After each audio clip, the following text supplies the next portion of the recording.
मेरा नाम यकीन जरिया है और मैं झारखंड का रहने वाला हूँ। मेरा नाम है शबनम जुज्जार, मैं सिमडेगा की रहने वाली हूँ। मेरे साथ राउरकेला में 2012 अगस्त का महीना था। उस समय में एक बाइक दुर्घटना से मैं गिर गया था और मुझे बहुत चोटें आई, लेकिन प्रभु की दया से मैं आज तक जीवित हूँ। और उसी चोट को लेके मैं सोच रहा था कि मैं जीवन में शादी करूँगा तो अपने जो परिवार जो बनाऊँगा तो उस परिवार की मैं कैसे सेवा करूँगा, कैसे उसकी देखभाल करूँगा, यही मैं चिंतन में था। अचानक कुछ दिन के बाद मेरे लिए रिश्ता का बात शुरू हो गया और रिश्ता का बात शुरू हुआ। मेरी मंगनी जनवरी 2018 में हो गई। उसके बाद से मैं आनंदित थी कि मेरा रिश्ता किसी जुड़ रहा है बोल के।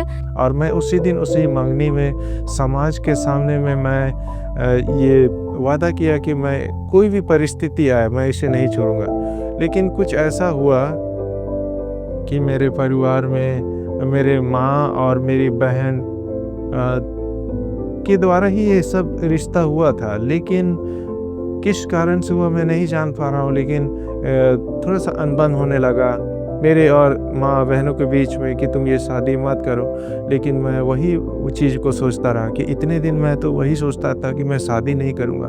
लेकिन जब मैंने प्रार्थना किया और जब कुछ दिन के बाद ही ये रिश्ता का बात हुआ और मंगनी में मैंने जब वादा किया है सबके सामने और परमेश्वर को साक्षी मानते हुए मैंने वादा किया है कि मैं इसे कभी नहीं छोड़ूँ, तो मैं अपने वादे से कैसे मुकर जाऊँ।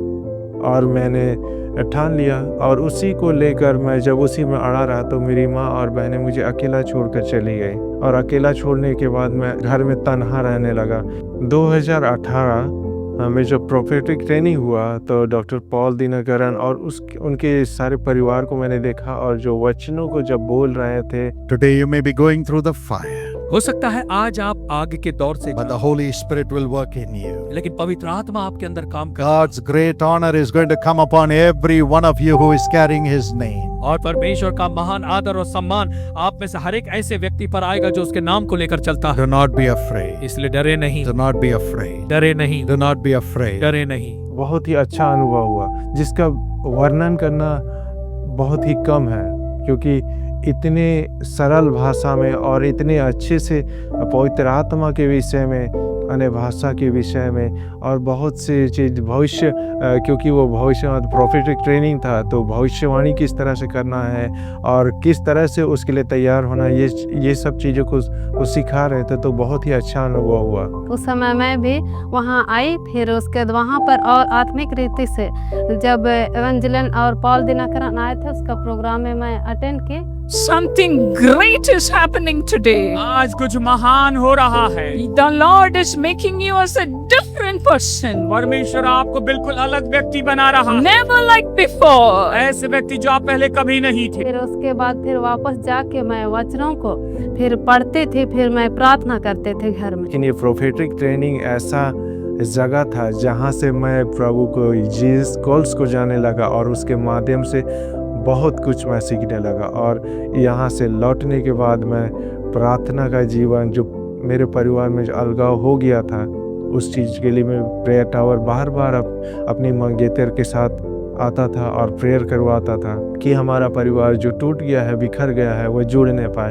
और यहाँ पर जो प्रार्थना योद्धा है वे मेरे लिए और मेरे मंगेतर के लिए और मेरे परिवार के लिए प्रार्थना किया करते थे। हर दिन मैं आता था, हर समय आता था और प्रेयर होता था और उसी प्रेयर के असर से मेरी शादी भी हो गई। और शादी में मेरे माँ और मेरी बहनें तो शामिल नहीं हुई, लेकिन मेरे मौसी और मेरे मामा उस शादी में शामिल हुए और उसमें मुझे मदद की। उसके बाद शादी होने के बाद जब मैं अपना ससुराल गई तो जिस दिन शादी था उस दिन तो भरा पूरा घर था। फिर सब चले गए तो मुझे लग रहा था एकदम अकेले मैं कहाँ आ गई हूँ। अपना मायके में तो सब भरा पूरा था, फिर अपना ससुराल गई तो मुझे लग रहा था कि मैं कहाँ पर आ गई हूँ, लग रहा था। 1 साल बाद प्रेयर होता था, गर्भवती थी उस समय भी हम लोग आए थे कि प्रेयर करने के लिए। उस समय भी यही प्रेयर था कि परिवार मिल जाए और जो अभी जो गर्भवती है उसके लिए प्रार्थना करवाएं। 25 दिसंबर 2019 में एक बेटा आया बेटा का प्रसव के समय भी मैं अपना मायके में ही थे। वहाँ पर हम लोग मुझे वैसा तकलीफ नहीं आया क्योंकि प्रभु मेरे साथ थे, इसलिए मैं वैसा अनुभव नहीं कि कोई दर्द को नहीं अनुभव की। और मुझे एक बेटा दिया, मैं आनंदित हो गई कि प्रभु का जो बर्थडे आता है उसी दिन में मुझे भी एक बेटा दिया है। उसका नाम वही दानियल आनंद है। उसी तरह से ज़िंदगी हम लोग का प्रार्थना का जीवन बीतते गया। उसके बाद एक ऐसा दिन आया, समय और दिन याद नहीं, लेकिन एक शाम को फ़ोन आया कि मेरी बहन जो छोटी बहन है वो फ़ोन की और बोली कि दादा, मैं बोला कि कौन, क्योंकि बहुत दिन हो चुका था, 3 साल बीत चुके थे और नंबर भी मेरे मोबाइल में नहीं था। तो दादा बोली तो मैं आंसू से भर गया। दोनों पति पत्नी वहाँ पर सुन रहे थे। 3 साल के बाद जब 4th एनिवर्सरी ये राउरकेला प्रेयर टावर का हुआ, उस दिन अद्भुत रीति से हम लोग को प्रभु ने हम सबको मिला। और मेरे जो सास मेरी ननंद लोग आई, वो लोग भी, और हम लोग वहाँ पर मिले। उसके बाद से हम लोग एक परिवार की तरह अभी सब कोई एक जगह रहते हैं। और मेरे बेटे को भी अभी उसकी फूफू अभी उसका देख रेख करती है। हम लोग अपना गांव में ही रहते हैं। मैं जवानों को यही मैं बताना चाहता हूँ कि 2012 में जब मेरा दुर्घटना हुआ था, एक्सीडेंट हुआ था, उस समय जो मेरी हालत है, अगर उस दिन हेलमेट अगर पहना होता, नहीं भूला होता, तो शायद इस तरह से मेरे सर में चोट नहीं होती और ये जो जीवन में जो भी घटनाएं घटी, ये सारा चीज़ नहीं हुआ होता। इसलिए मैं जवानों को यही सलाह देना चाहता हूँ कि मोटरसाइकिल चलाते, बाइक चलाते हैं, ये चीज़ को ध्यान में रखें कि आप जब घर से निकलते हैं तो प्रार्थना करें, प्रभु को याद करें, प्रभु से बातें करें। उसके बाद आप जो सुरक्षा का जो सामान है, हेलमेट है, जो भी जूते, सब कुछ पहन के आप लोग निकल के चलिए। और आजकल मैं जब भी 1 किलोमीटर के लिए जाओ या फिर ½ किलोमीटर के लिए जाओ, लेकिन हेलमेट मैं ज़रूर पहनता हूँ। और प्रभु का धन्यवाद करना चाहता हूँ कि उन्होंने इतनी अद्भुत तरीके से हमारे परिवार में आशीषों को लाया।